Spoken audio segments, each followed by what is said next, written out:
Israel ও যুক্তরাষ্ট্রের ইরানের যৌথ হামলার পর এর প্রভাব ছড়িয়ে পড়েছে বিশ্বজুড়ে। সীমান্ত পেরিয়ে অনেকেই ফিরছেন নিজ দেশ ইরানকে সমর্থন জানাতে। এদিকে হামলার প্রতিবাদে বিক্ষোভ করেছেন অনেক দেশের মানুষ।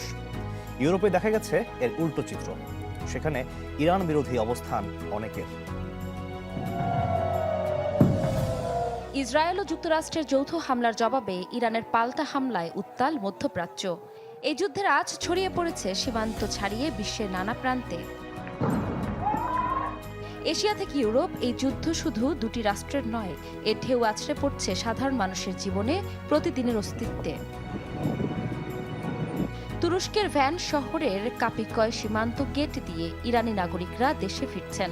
বাস থেকে নেমে লাগেজ টেনে সীমান্ত পার হচ্ছেন অনেকে। কেউ ফিরছেন পরিবারের কাছে, কেউ বা ফিরছেন দেশের প্রতি দায়িত্ববোধ থেকে।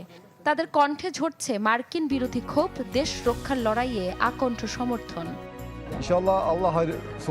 আশা করি সবকিছু ভালোভাবে শেষ হবে।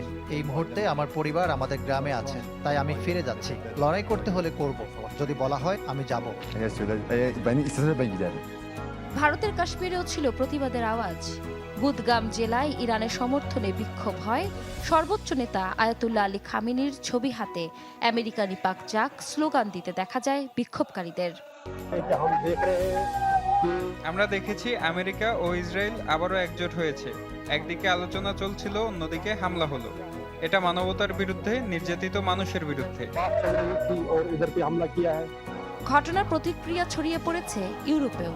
জার্মানির বার্লিনে ইরানের দূতাবাসের সামনে বিক্ষোভ দেখা গেছে, তবে তাদের কণ্ঠে ছিল ভিন্ন সুর। মার্কিন আগ্রাসনের পক্ষে সমর্থন ও ইরান বিরোধী বক্তব্য তাদের। বিক্ষোভ হয়েছে লন্ডনেও। ইরানের জনগণ চায় স্বাধীনতা, গণতন্ত্র এবং একটি ধর্মনিরপেক্ষ রাষ্ট্র, যেখানে রাষ্ট্র ও ধর্ম আলাদা এবং জনগণ নিজেরাই তাদের প্রতিনিধি নির্বাচন করবে। তবে জায়নবাদী সরকার হুঙ্কার ছাড়লেও ভোগান্তি, বিরক্তি ঝরল ইসরায়েলের সাধারণ মানুষের কণ্ঠে। আজ রাতটা স্টেশনের আশ্রয়কেন্দ্রে কাটাতে হবে। রাতে যা হয়েছে তাতে ভয় পেয়ে গেছি। এখানে তুলনামূলক স্বস্তি আছে।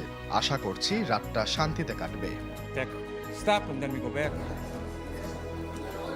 ইফশিতা জামান, চ্যানেল 24।